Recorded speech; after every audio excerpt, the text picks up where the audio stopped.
And we are live. This is episode 2 of Addicts in Recovery. It's good to be back. Great to be back. And last week, we're going to do a recap. Last week, we went over... We kind of started with our intros, kind of who we are, and then we kind of jumped into what addiction is and kind of dove into that. And hopefully this week it makes a little bit more sense that kind of ties together. And we're going to be kind of focusing on enabling and denial and kind of what it means. I'm sure I think you and me are kind of experts at this, at least I am, with denial. Oh yeah, denial's great. So yeah, let's jump into it, man. How you been? I've been good, man. I've had a busy week, but it's been an alright week. How about you? Good. Busy. Yeah. Travel. Yeah, I was Central Nevada for the week, and now I'm home. So how is that, man? How is it traveling around so much? I get a lot of time to like think. It's kind of nice. Sometimes you lose reception, so nobody can actually even get a hold of you. So you feel like the aliens are hovering over you, trying to talk to you. Especially in like Area 51. Yeah. So I was down there in that area checking on some job sites, and I don't know. I really like kind of the alone time. I can kind of meditate, and really kind of learn some of the tactics that I've learned and kind of apply them and slow down. A lot of times I'd be driving out there to have kind of a hurry mentality, like I got to get home, and I would just or have to get someplace. It just always felt rushed, and I hated that feeling. So it's nice to kind of like when that does happen to me, I can recognize it and be like, dude, why are you driving 105 right now? There's no reason for that. Let's just slow down and enjoy. Like notice something outside that you wouldn't have picked, and focus on it. Just enjoy. So isn't that hard to because that's what I used to do when I was working, so I travel all the time. It's not hard to like be spending nights in hotel rooms, or especially with coworkers who do drink. Like, yeah, I mean, for a while, it's a little bit different. Where in my position, I'm more like in a management position, so I don't fortunately not have to travel that often. But when I do, sometimes like you'd be in a town like in Reno or Vegas or something, and it's like you're with architects and whatever, and they kind of let's go to dinner, and then after dinner it just kind of like leads on to other places, and and definitely heavily drinking a lot, and it's like dang, I didn't think a lot of people are really that into it, but it's clearly a common thing. How do you cope with it? Like what do you do now? Yeah, as far as I mean, when an architect says, hey, let's go out to dinner, what do you it hasn't really happened that often to me yet, because when I got out of rehab, I really focused. I kind of touched bases last week about this. I would let everybody know. Let my parents know, my family know, my close friends know, anybody in my inner circle. I wanted them to know me, of where I stood in this, on the ground, and it really helped out. But with architects and stuff, it really hasn't had an issue yet. I had a superintendent that bought me a 12-pack of my favorite beer like a couple weeks out of rehab. He's like, hey, I haven't seen you for a while. He's like, I got you a present. I like looked at it and I was like, oh my gosh, thank you. Like I was like, but I didn't want to tell him that, like, yeah, I'm your boss and I just went to rehab, So yeah, I didn't want to jump into that. It just would be awkward. It's not really like a good place to just do it. So I was like, thank you. And then I just went to the nearest gas station to fill up, gas on the way home. I just threw it away. There you go. I would have at least given it to a homeless guy or something. I'm sure a homeless guy found it. I'm sure it did not go unwasted, but so you went unwasted, so that's good. I know. Yeah. Didn't do anything illegal. Good, man. Yeah, a lot of people, especially in the construction field, that's drinking and drug use are heavy. Oh yeah. It's insane. I mean, I would drink and use with, I would say probably 8 out of 10 people that I worked with. Yeah. I mean, it was nuts, man. And so, but when you're away from home, though, what else do you do? Yeah, well, no kidding. It's like either you go to bed early or you go grab some dinner, and then, but before I lose my train of thought, the craziest thing about that type of construction worker is how early they can wake up in the morning and still function. I know. Isn't it weird? I know. I had to have drugs to wake up in the morning to function. That was the only way. I would drink all night and then I'd wake up and get high, and that's how I was able to make it through the day. Just push it. Yeah. That was Klonopin worked for a little while for me. I would chew them up and try to make myself feel a little better, but it eventually faded away too. Yeah. Oh, it doesn't last very long. No. Eventually, you always look for the loophole, Right. and you're like, if I do this, I get this, and that's So, it's definitely changed though, being around some of my coworkers and professional people. I kind of changed my way of thought and where I'm going, or I'm a little more cautious in that way. So I don't know. Hey, if it's working, it's working, man. A lot of people, like I said, a lot of people have a really hard time with that, especially travel. I mean, I went to Mexico. I don't know, it was maybe a couple months out of rehab, and I was terrified. And then I show up to the hotel, and they have free tequila everywhere. And so it really takes a lot of self-control, and a lot of people will go out on trips like that. Well, I had like a little bit of. So I did 30 days inpatient, and then I did IOP after that. And right after IOP, I graduated from that, and 3 days later, I was in Cabo San Lucas. Yeah, and it's like, and that was literally the first place I drank, in my life. It was with my older brother on a family vacation when I was in high school, and it was just weird to be back. Like, it's the same thing. You go into the airport, and there's just like bars everywhere, and it's not just like classy bars that you see at in New York or Boston Airport or something like that, but Cabo, it's like they're walking around like ready to give it to you, And my wife like pulled me aside and she's like, "Is this triggering at all to you?" And I'm just like, "It's not triggering, it's just annoying." I'm annoyed with myself, and I know that I lost my like responsibility as an adult to like handle that, Oh yeah. It's like, it's too bad, you couldn't have been an adult about your drinking and just do it normally. Like, I don't even know how you classify normal. You never really know with people, but it was weird. And even my older sister that lives in New York, she was down there with us too. And she asked me a few times, and she's like, "Is it weird seeing it just everywhere?" And I was just like, it's definitely weird.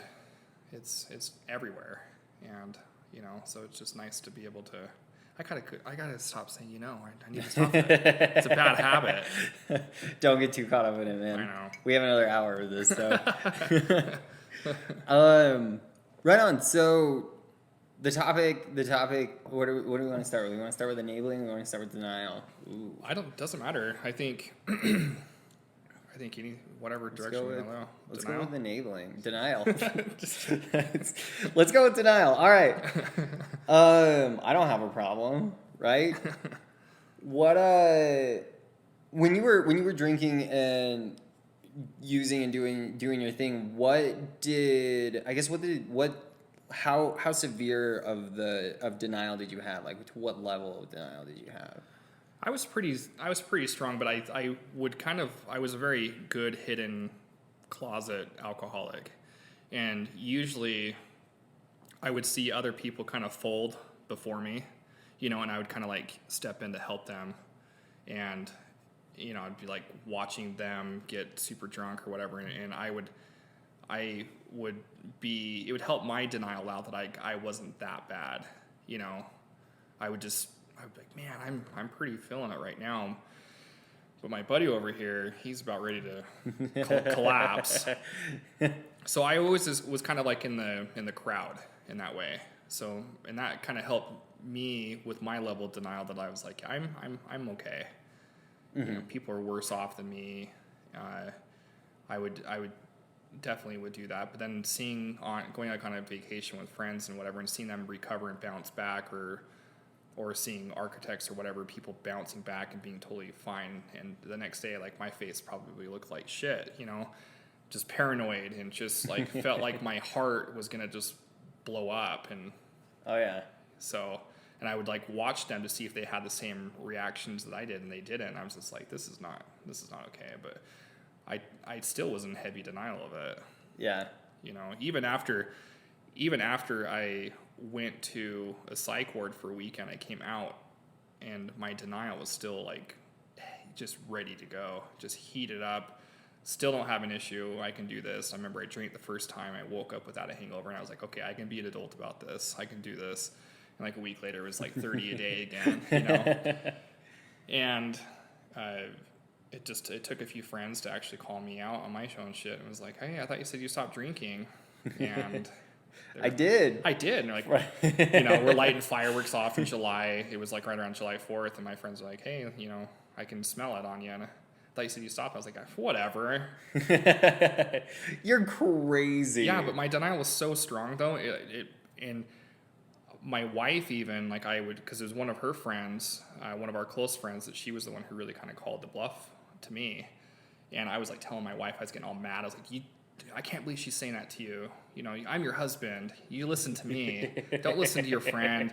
And I was like, that heavy of denial. It's just sickening. Did you get to the point where she was the bad guy? Oh, yeah. And almost like, I'm innocent in this situation. Yeah. Because the denial is so heavy. Although she was right. Yeah.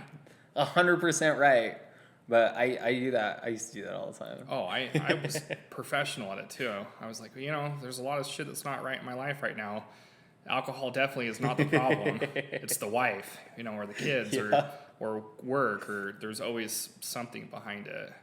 But it's the crazy thing is I really started to see myself lose a lot of my people in my close circle. I had some really close friends I said some really rude stuff to at a Super Bowl party. I called them out and and I was in complete denial over it, and it was pretty messed up. I mean, you really can lose a lot of people because of it. Family, friends.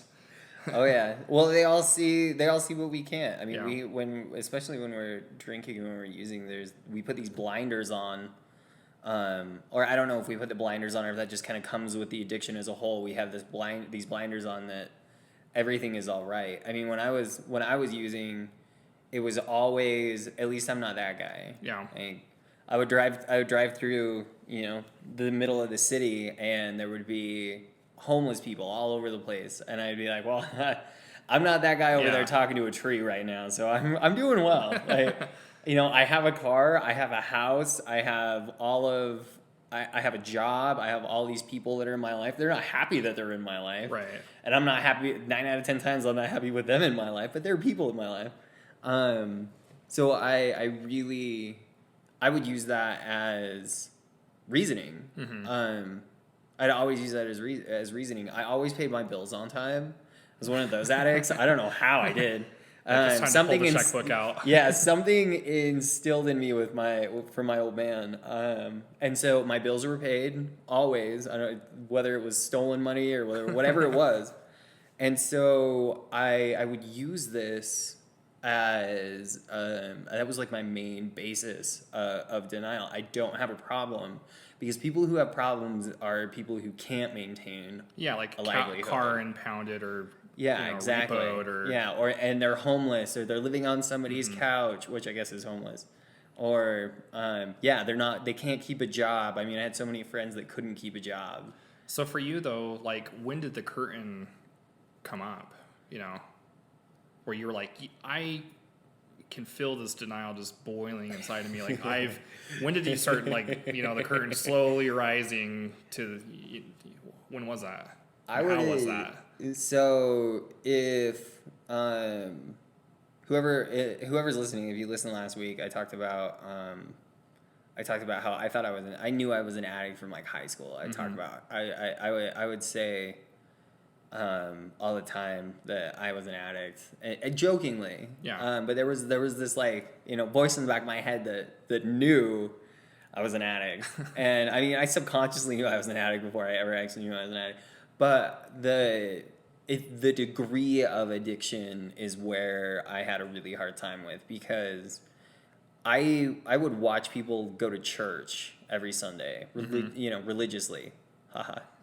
And I would see that as an addiction. I would take that and go, okay, this person is going out of their way to spend, and in, the society that you and I live in, it's 3 hours every Sunday. These people go out of their way to get this fixed. It's 2 hours now. That's right, huh? You're supposed to spend the other hour with your family. Right. And so I would take all of these behaviors that people had. My mom would drink Diet Pepsi all the time. So that's an addiction, right? She drinks it every day. And so it was really hard for me to grasp that my drug use was anything more than other people's habits. And when you get to like the fundamental basics of it, especially of addiction, it's not different. So, and that's what we talked about last week, is that there is no difference between alcoholism and addiction, or because it's all really the same mental thought process. But my mom drinking her Diet Pepsi, if she goes without a Diet Pepsi, she's not gonna go rob a fucking pharmacy for it. Like, and that's something that I would do if I ran out of my drugs, because and so it really took a lot of beating down and kind of this huge, come to Jesus moment, for me to realize that, okay, obviously there's something wrong, because my parents are now livid with me. I destroyed Christmas for the family. My dad fired me and I've done some really stupid shit when I was working with my dad, and I got to the point where he finally fired me. He was like, Zach, we got. Or yeah, this is it. You're done. That I was like, okay, I guess. And it wasn't even, I still didn't even think that I had a problem.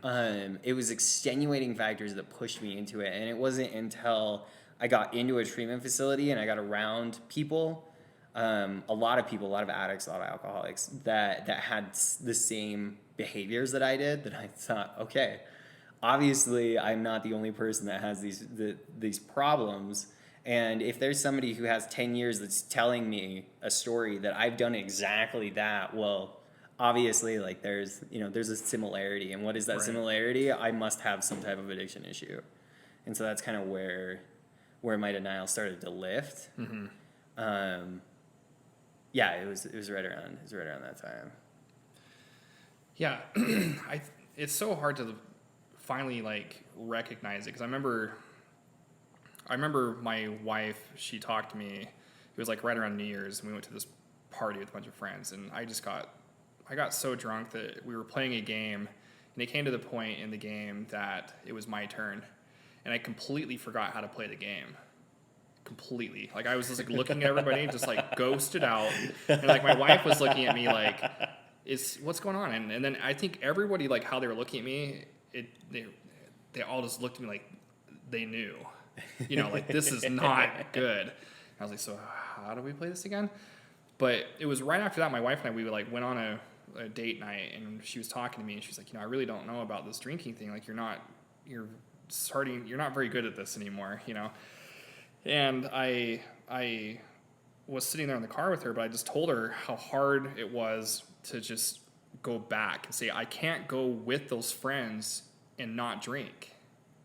Like, that process was too hard for me. Like, I was in so much denial of that, of like, how do you go back at that point now that you've become so heavy with the people that you're around, close friends? I mean, obviously, if you get into the real deep nitty gritty where you got to like push family away completely because they're just not going to help you. But these were still people that were like good people. I didn't have an issue with, them doing some crazy stuff, but it was the point of just you doing that socially. Like, how do I not go with them and like have a glass of champagne or, split a bottle of wine? And I just was in so much denial of explaining that to my wife, that, do you know how hard it is? Like, imagine going to like a party now and going to like a Halloween party or a gig or like not a baptism. I don't know why I said that. Like, it's because you brought up religion. Getting tipsy at the church. Let's smash them out in the parking lot. I probably would have, honestly. But to me, that was, I was in a lot of denial of that type of process where I could not go back and undo that or be with them and saying, hey, surprise everybody, like I just am not going to drink anymore. Just that statement alone would be really hard for me until I went to rehab and did everything I did. But it just really showed me how strong denial really can, how much it held me. I just couldn't release that and go back and do that. So I don't know. So there are, I looked up, I was kind of curious on how to, I guess, address like personal denial. And so I looked up a couple of kind of, I might be in denial if ... And there was a few really good ones. One of the ones that I used to use all the time is consistently falling back on it's my life. Yeah. I used to do that all the time. I used to tell people that all the time. Well, I'm not sure why you're freaking out because even if I was hurting anyone, it's only myself. It doesn't affect you. Yeah, it doesn't affect you. This is my life. Yeah, exactly. And I would say that all the time. I'd be like, well, I mean, I can have a beer tonight. I can have this 6-pack. I can get high today because who's it gonna hurt, right? Yeah. Other than me. Well, believe me, like. I have done enough drugs in my life that having a 6-pack one night isn't gonna if that's the death that gets to me, then I mean, I guess I had a better chance of getting struck by lightning. Yeah. And so I would use that, and then I would also I would go to I would go to these family functions just fucked up, man, so bad, and I would get called out on it, and there would be this family turmoil that's going on. Zach can't stay sober, la da da da da, whatever it may be. And I would consistently just say, well, I don't know why you care because it's my life. Right? Yeah. It's my life. Did anybody ever call you out and be like, Zach, you are like super selfish for doing this? Yeah. See, like no one would ever actually would. No, really? nobody actually ever. I really didn't get faced with any healthy deterrent methods. Okay. I was faced with. I mean, one time my sister thought that she found drugs, but it was a bag of Epsom salt, and so she took a picture of it and sent it to my mom. Thought I was like working with a cartel, and so there's things like that where it was a lot of behind the back stuff. It wasn't really healthy. Of like, you're being selfish with this. Yeah, it was like more like tattletelling. Yeah, it was a lot of tattletelling. But I would use that all the time. I would use it's my life. Yeah. And I'm obviously not doing that much damage because it's only to myself. And if I have everything what looks to be in order, then what's the problem? I don't see any problem. See, for me, like I wrote down because I was like asking myself, I'm like, okay, Michael, what is denial to you? And for me, it's simple. I use it as a defense mechanism. Completely as a defense mechanism and just deter it around, like I said, I was hiding in the crowd from other people in front of me, and my older brother was like that, where typically in our family, I would probably more drunk than him or doing worse things than he was, but he's very readable, knowing when he was doing that, and I was very much like kind of hidden. I would kind of just sneak into, it's kind of, the Homer Simpson, how he sneaks in the bushes, like backwards. There's like that picture out there that shows him where she's asking him to do something. And that was me. So like I just for sure used it as a defense mechanism. And even like I was telling you earlier with my wife, I don't want you doing this anymore. And I would just be like, do you know how impossible this is to hang out with friends now? And it just, I don't know, really weird. Another one that I really liked was, or when I hold this up that I forgot that I used to do was, I didn't really forget, blaming others for the problems. I remember so many days where I would sit and I would tell myself, well, if my old man wasn't such, an ass-kicking, whip-cracking, hard-working son of a bitch that forces it upon me, then I wouldn't have to use meth to stay up all night because I wouldn't have to, I wouldn't have to be this level of perfection, because that's initially why I started, or for instance, I wouldn't, if my coworkers weren't such assholes, I wouldn't have to drink because I would be able to tolerate them while I was sober. Right. I would blame everything on everyone else, and that really rooted to what I thought was my using, or what I thought was the cause of my using, was all these other people. I still say this all the time. The world picked me out to shit on. Is really what I thought it was, and in reality, I was creating all of my own problems. There's that song, I got 99 problems and a bitch ain't one. Right. I got 99 problems and I am everyone.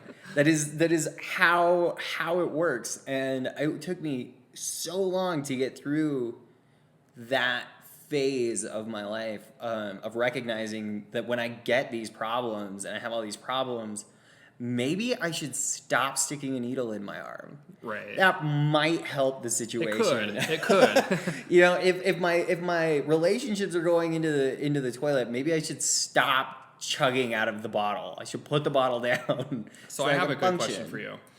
So now that you've had some time under your belt,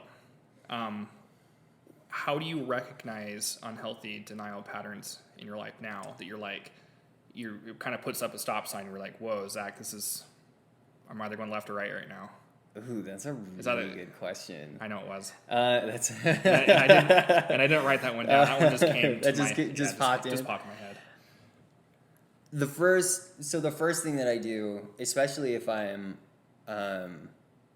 if it's like a big decision or if it's something that is pressing, I'll run it by someone. I consistently run it by someone.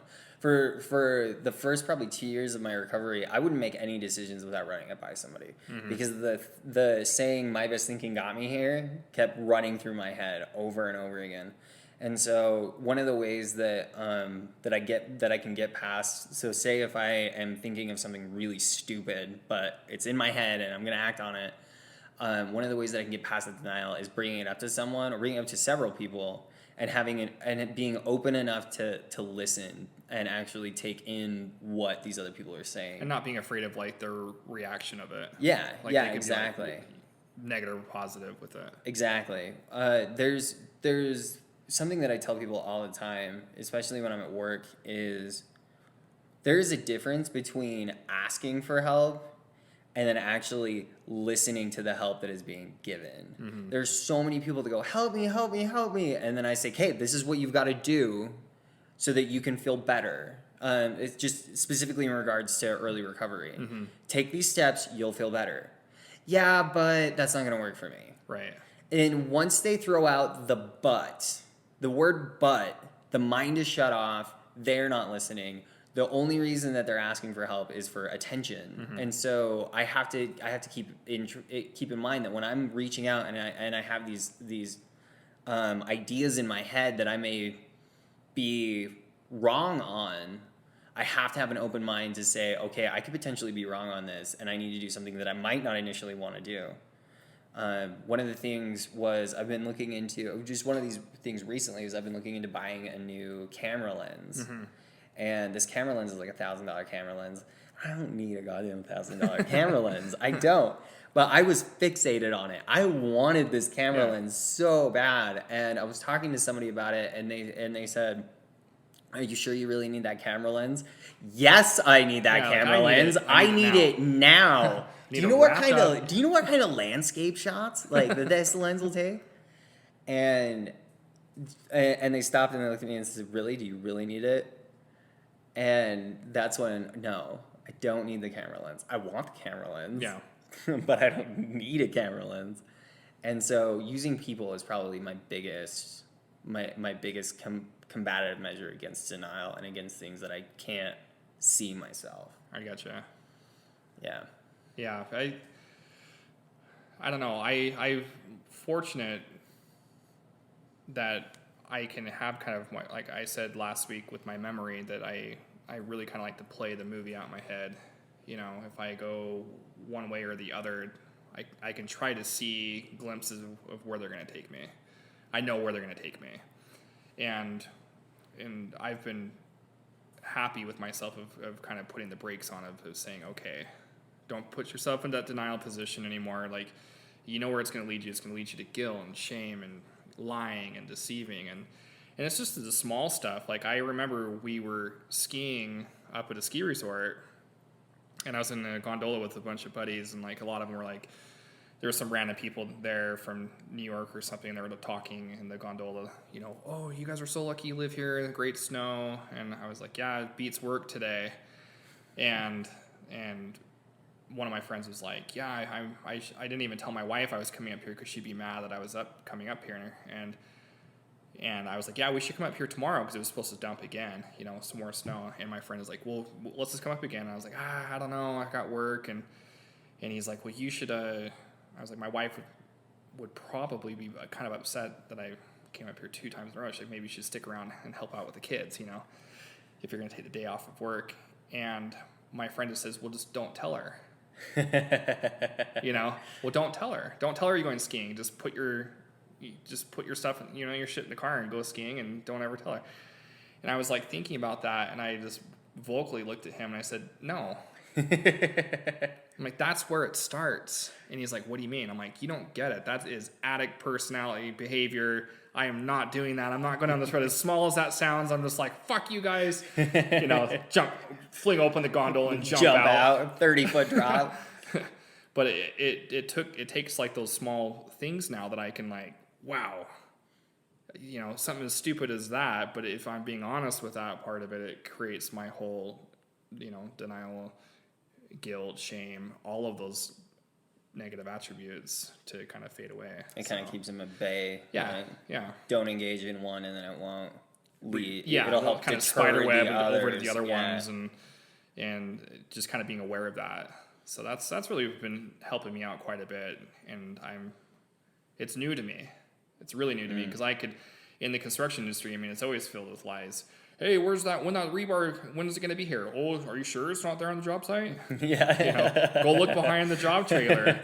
Nope, it's not here. And then you're like scrambling, like looking on your emails, and there's always a lot of fluff in that way. Mm-hmm.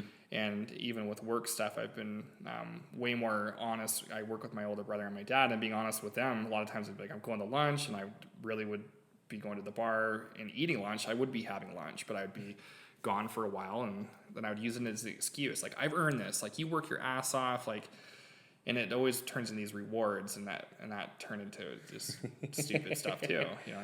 Anytime you ever say that you've earned something, I think you need to really like slow down and think, what is it, and where are you going? Stop. Yeah. This might not be very good. It's a really good point.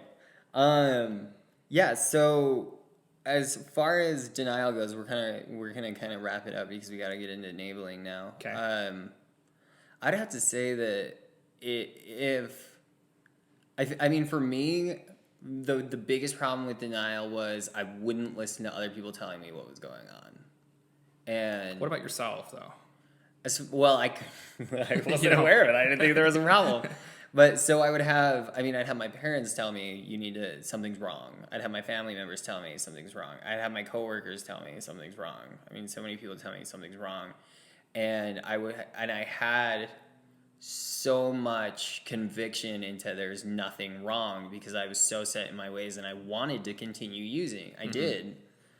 And so really when it came down to breaking that denial, it had to be having the humility to listen to these other people and say, there must be something wrong. I've had like a therapist tell me one time, I can't remember what it was, honestly. It was just, they told me something and I said, that's bullshit. And they were like, what do you mean that's bullshit? And I said, that is bullshit. What you just told me is bullshit. And this therapist looked at me and said, I have a master's degree in social work. And then she starts talking about all these other degrees and all these other certifications that she has. You really calling me on bullshit on this? And any normal person would have said, oh, wow, that was dumb. I can't believe I just called this person on that. And I stuck to my fucking guns. You're like, that's bullshit.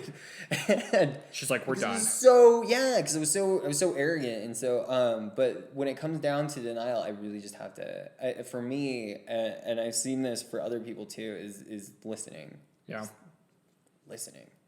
Well, and on that, I think like if anybody is struggling with that or wanting to be like, hey, well, how do I recognize this in my spouse or children even, or friends or family, or you're trying to help, or even with yourself, I think looking for those areas in your life that's not going well, simple things as stress, stuff that's like kind of has an emotional conflict as well, anxiety, painful thoughts, and even threatening information. I think anytime you have those items where you're recognizing yourself, you can see that in other people, and you're lending a hand or just asking them, not calling them on it, but just kind of asking them to kind of give them a inventory of themselves. How are you doing?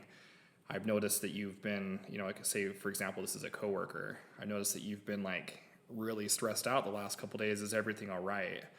And I feel like in our society, we're so, and this kind of turns into enabling a little bit, but I feel like in our society, we're so kind of afraid to do that.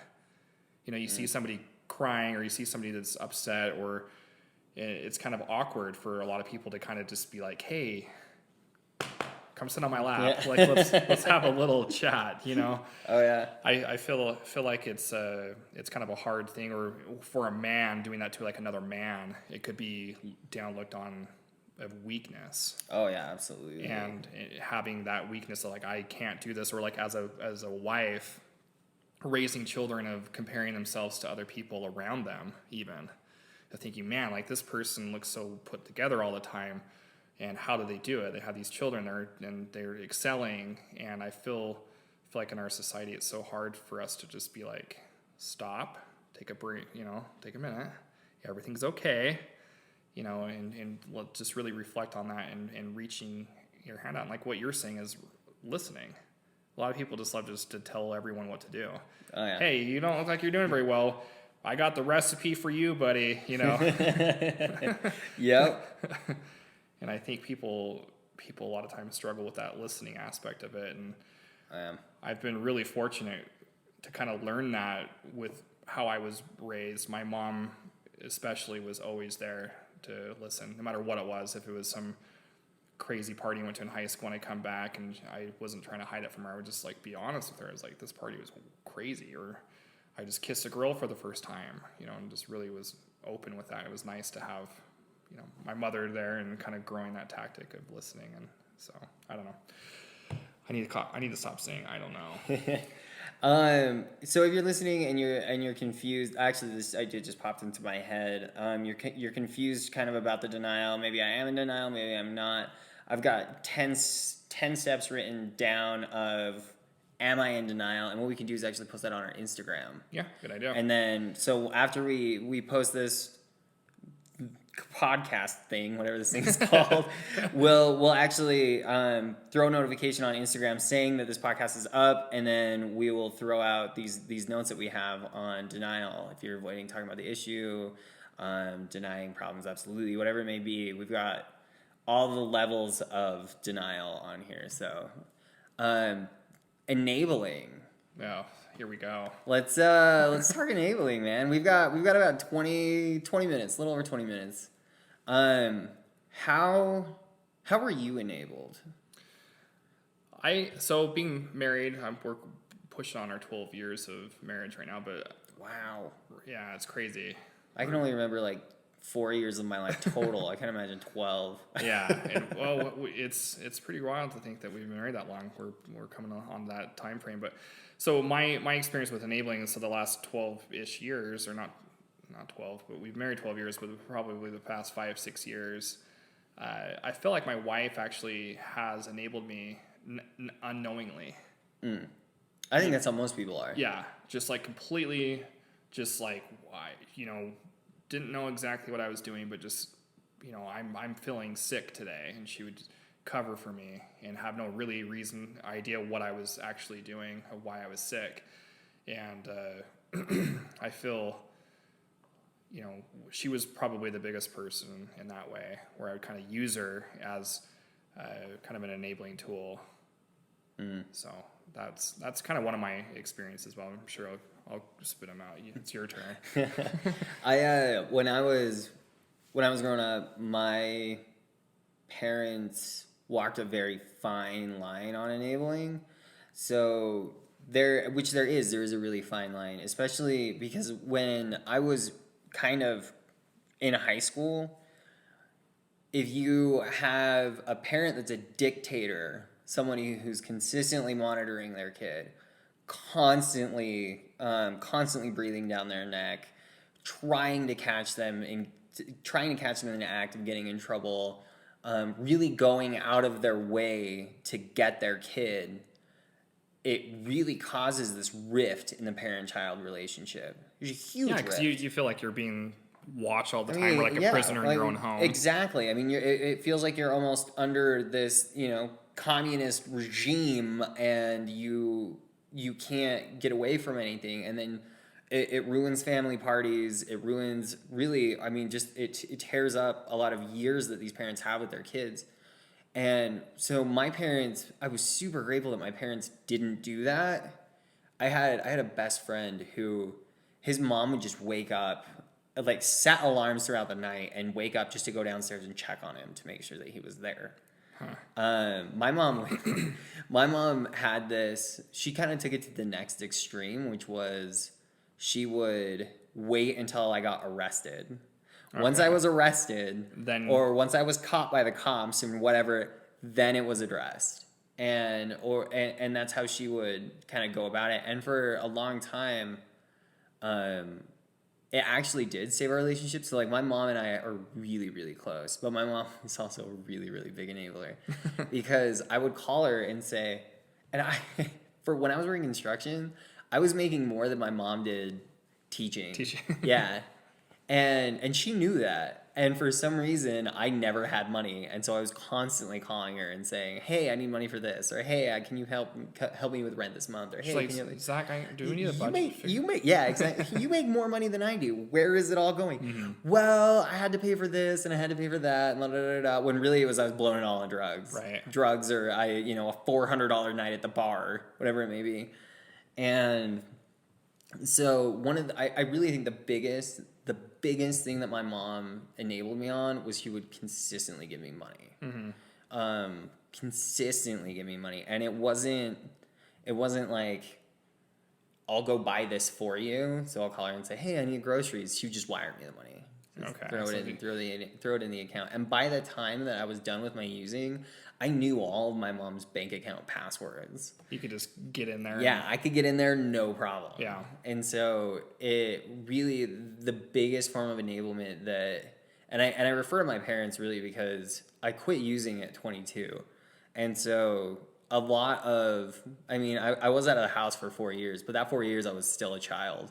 Right. And so I was still under parent Guidance. watch. Yeah, because I couldn't function as a human being by myself.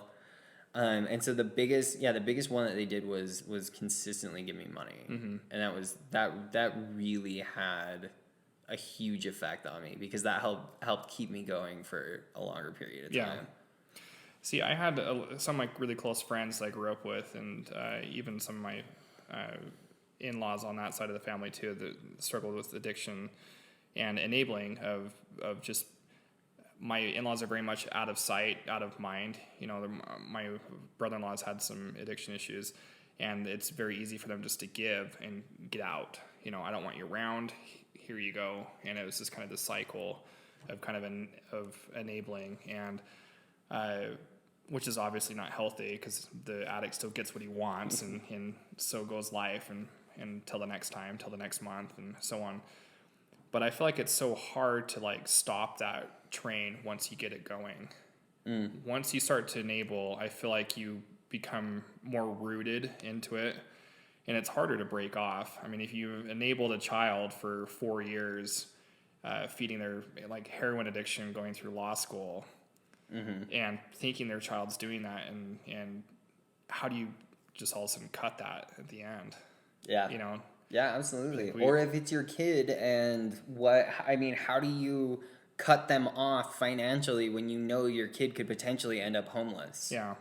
And it's a hard subject because like I have 3 boys, and I would do anything for them, and it's so easy, and I feel like it's such a wrong way that people do approach it of giving this expertise advice of how to parent or this is what you need to do to fix this solution.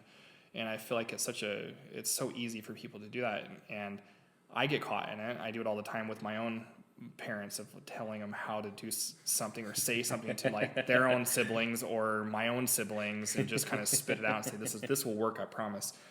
I'm an expert. And I'm an expert at nothing. But it's really different when you actually have your own children. Like I would do anything for them. And I've had this conversation with my wife. What do we do? How do we prevent this? Because you can't do what you were saying of being like this hovering parent, because if you do that, the child, one, is going to go the wrong direction, and two, they're never going to want to be around you and bring their friends to your house. Oh yeah. And I was fortunate that my parents were very open-minded. My mom and dad, very open-minded. If I came home drunk or something, they would probably sit me down and have a little chat and say, hey, let's talk about this and let's talk about it in the morning when you're sober, and not be throwing shit at me or kicking me out of the house and whatever. And so I would bring my friends to my house. I would do that type of thing, and it's that type of cultivation. I think it's super healthy to be able to be aware our children are going to make mistakes. What are we going to do at that point? How do we step in? And I feel like when talking with my wife about this and giving our children the reasonings and the why behind it and asking questions and letting them walk the rope themselves, it really helps us to kind of cut off that enabling tool of saying, hey, Dad, I really want to go to a sleepover at my friend's house. Okay. Well, what's going to happen at the sleepover? What do you guys want to do? What are you going to do? What time do you think you're going to go to bed? And just like asking kind of like questions, because it's harder to go this road, but having them coming up with the answers. Well, we're just going to watch a movie and, cook up some popcorn and just hang out. Okay, well, that's cool. I trust you. I trust you. And hopefully I don't hear from the cops or something, because I was a kid too at one point. And then letting them live in it, because at that point, if you teach that child to be that way, they go to the party and they become that person that will stand up for themselves because they came up with that idea themselves. Do you know what I'm saying? Like they'll be the stronger role model to the people. That's how I really fully believe that's what will happen. I think you will be that example, saying, I really don't know if I want to have a sleepover. I don't want to get in trouble. I don't want to lose the respect that my dad has for me now. And I feel like if you have that, can bring that trust. Because my parents had that with me. At 16 years old, I was towing the ski boat down to the lake with the family trip. I just loved doing it. My dad's like, he's a better driver than I am, so I'll just let him do it. A lot of parents don't let their kids do that, but having that confidence behind him, saying, yeah, he can do it. He can do a better job than I can. And just kind of living by that. But it's hard. I feel like there's these little tools out there to kind of prevent the enabling to become so bad that you can't pull it back. Absolutely. And then when you do pull back, immediately, and this is something to expect, especially if you're listening and you are planning on pulling back on whatever enabling you may be engaging in, you're going to be seen as the bad guy. Right. That person is going to see you as a mean, angry, whatever it may be. You're going to be viewed as the bad guy. If my mom would have cut me off of finances, I'd have been like, how the fuck do you not love me? Yeah. Like, come on. Yeah. How do you You're not... in the bathroom punching yourself, trying to make yourself cry. Exactly. How do you not love Mom. me? Or if my parents had well, actually they did. They told me, you can stay at our house for a few more weeks, but then we can't have you around if you don't go to treatment. They gave me a way out, and they gave me just enough time to get myself together, but they didn't leave me. They didn't say, oh yeah, just come stay back at our house. Yeah. That's fine. Come stay with us. For one, I would never have stayed with my parents. My old man and I mean, we would just sit and butt heads constantly. So there was no way I was going to do that anyway. But they didn't even give me the opportunity. And once I got out of treatment and we addressed all of these things, they set these boundaries, these anti-enabling boundaries of, we're not going to be giving you cash for anything. There's going to be no bank transfers. We're changing our bank passwords. We're not going to let you drink and use in our house. We're not going to let you. And they laid out all these laws or kind of guidelines, and that was something that a lot of my early recovery was based off of. I wouldn't ask for money because I knew what my parents would initially think. And so not only did they set up these kind of guidelines, I guess these boundaries. Yeah, they're boundaries. Yeah. They set up these boundaries, not only to protect them, to protect me, but to protect themselves as well. And that really helped, just being vocal about it and saying, this is what's going to happen. If you're doing this, this, and this, I need to do this, this, and this. I'm in this situation. and I cannot enable you like into doing these things. But And being vocal about it is another really good way of staying on level with each other. right, but holding those boundaries strong and true, and being real with it, saying, "Hey, let's." And it's harder that way. It's like the awkward thing, like, "Hey, how was rehab?" You know, because that was a real thing with my wife and I. Like, I came home and I sat down with her in the kitchen and we kind of talked about it. We're like, let's do the boundary thing, and we did it.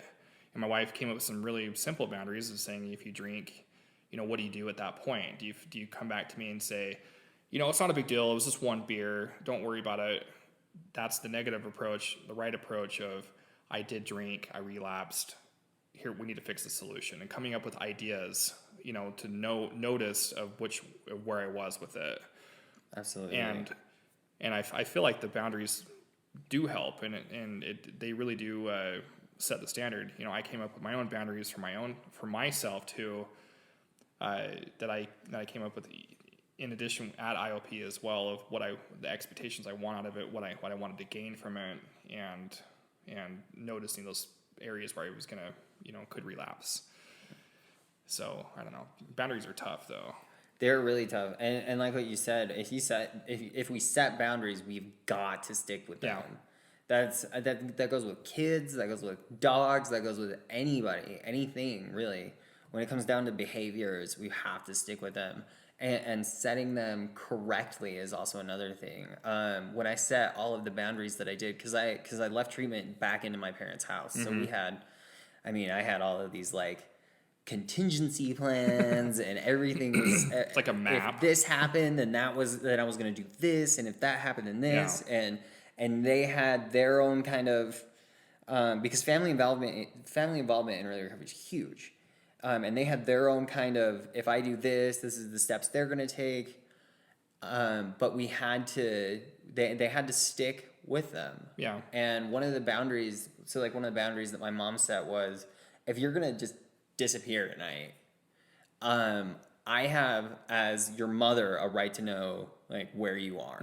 And so I am gonna set this boundary of, if you're gonna disappear at night, whatever, I'm not gonna come chasing you. Just send me a text message telling me where you are. And one night I didn't do that, and she was pretty pissed. Yeah. And it was and she held that boundary. She said, I'm not gonna do this. Like I need to hold you to this boundary. And it kept us with this level of communication. It helped keep our relationship solid, and it helped ease my mom's mind on where I was, which I was out. I don't remember what I was doing. It was some AA function thing. Were you mad about it though? Like at the beginning? Initially, or did you feel like you lost like your freedom or your, you know, whatever, your my agency? dignity, Yeah, your almost. dignity. Initially, I did. And this goes for a lot of people. When you have someone who is kind of I guess an authoritative figure that's sitting above you, and you've had all of this autonomy to go play, and now there's a leash on you almost, right? And you have to answer to this authoritative figure. It almost, it hurts your dignity. Well, it cripples you. Yeah. It feels like you've lost. It's a hard line to follow because you feel like you've lost the trust, but you're trying to gain the trust back, but you're like, is it ever going to be normal again? Exactly. And the question that I have to, not really the question, the statement that I have to run through my head, and this was taught to me because I had that same concern when I was in treatment, and then of course it happened, was, what do I do when I get overprotective, or what happens when somebody holds this boundary toward me, or what happens. And I have to say to myself, this is what I have caused. My using, my drinking, my behaviors led to this person acting this way towards me. So that person should have, so for example, like my wife says, she says, if you ever come home and I feel like I have like a feeling that something is not right, how are you going to react if I like call you on it? I have a suspicion that you're doing this. How do you react? And my drinking way would be fight. freak the Yeah. fuck What out. are you talking about? No, I haven't been doing that. Or you're the one who's crazy. And there has been a few times since I've been out of rehab the last 9 months where there's been a few times where I've been like, yeah, you know, my stomach just really hurts. And she just was like, does it hurt? Tell me, tell me about it. And I would look at her and I would say, I totally understand. You have every right to think what you're doing. And I respect that. And if you have any questions for me, if you want to look through my car, if you want to look through my anywhere, all my old hiding spots. Absolutely. If you have any fear or if you want to go through the trash even, I completely understand why you'd want to do that. It's a trauma response because it goes back to that denial thing. We didn't just hurt ourselves. We hurt everyone around us. Right. And so the people that are around us, if they continue to be around us, they will engage in these trauma responses, which would be, oh, you came home with a stomach ache. Oh my God, he might actually be drinking again. Right. Oh my God, and we as addicts and as alcoholics and whatever else, we deem ourselves as, kind of have to owe it to them to say, especially if they've chosen to remain in our lives, to say, I respect that. I get, because this is what I had caused. This is what I had done. This is what and for those people who addiction is a disease, this is what my disease did to this relationship. And so I need to honor that person, my loved one's wishes to help them feel better, because I spent so many years just mentally breaking them that I need to be here to help mentally kind of ease their concerns so that they can help heal as well. And I feel like on the other end of it, the other end of the stick, I chose to do this because I'm very close with my mom. And after I got out of rehab, she was asking me a couple of questions. She says, there was a few times I noticed that you weren't okay, where I smelled alcohol on you, but I didn't have enough courage to address it, because it wasn't in normal times of the day where it wasn't like you were having a beer at dinner. It was like you smelled drunk at noon. But after I got out of rehab, I actually pulled my mom aside, and she says, well, what can I help you with out of rehab? And I said, Mom, just be here for me. You and Dad, the family, let's just be together as a family. And we've always been a close unit. And I said, if you have suspicion with anything ever with me, please address it to me. And if it's anything, if you think something is wrong with me, just tell me. I'm not going to be offended. It needs to go that way. And I feel like it needs to be in that healthy pattern to doing that, because my older sister, when we were all up in Park City at a family retreat, when my sister told my mom over that weekend, she's like, yeah, Michael I could smell it on him. And I was like, why didn't anybody ever tell me about this? Why don't you bring me to the party? Everyone's just talking shit about my back. Because you were already at the party, right? Yeah, no, I was already there. I was already just floating along in the jacuzzi by myself, drinking margaritas. But I felt like that was the healthier approach, and it has worked. My mom has been a few times said, hey, I just noticed, are you okay? And obviously if I snapped her and be like, what do you mean if I'm okay? Obviously there's a red flag. 100%. Yeah, when somebody gets highly aggressive, anyone who is approached with or anyone who reacts with sheer aggression, usually, I'm not going to say all of the time. I mean, maybe this person's having a really bad day. I don't know. But what I can say, just from the experience that I've had, especially working with people in early recovery, a reaction like that usually is from guilt. Yeah. Some type of guilt, which means that person is doing something that they feel like they probably shouldn't be doing. Well, that, and they're if you think about it, in reality, their knife isn't that sharp anymore, of how their old patterns of denial and guilt and everything was. So they're a little rusty with it. So they get called on it. They're like, yeah, that's a good point too. I didn't think about that until now, but I was like, yeah, that's probably along the lines with that. I do have a kind of, with this enabling story as well of kind of feeling trapped in my own home. A couple days after rehab, I went to an AA meeting, and I met up with some buddies after AA. We were chatting out in the parking lot. My wife kept calling me on the phone, and I kept declining because I was excited to see some people I just went to rehab with there. And I got home, and she was just snapped at me. I can't believe you didn't answer your phone. And then I started to trigger and fight back at her I was at an AA meeting. How dare you question accuse me? Yep. And it's like, I'm the man of the house. But like, I started feeling that because I didn't feel it for a while because I was in rehab. And then all of a sudden I'm out 3 days and boom, AA, try to get some goodness at the very end of the week. And it was interesting, but I caught myself because I started to do the old pattern of behavior, just like attack, get her, she's the one who's wrong.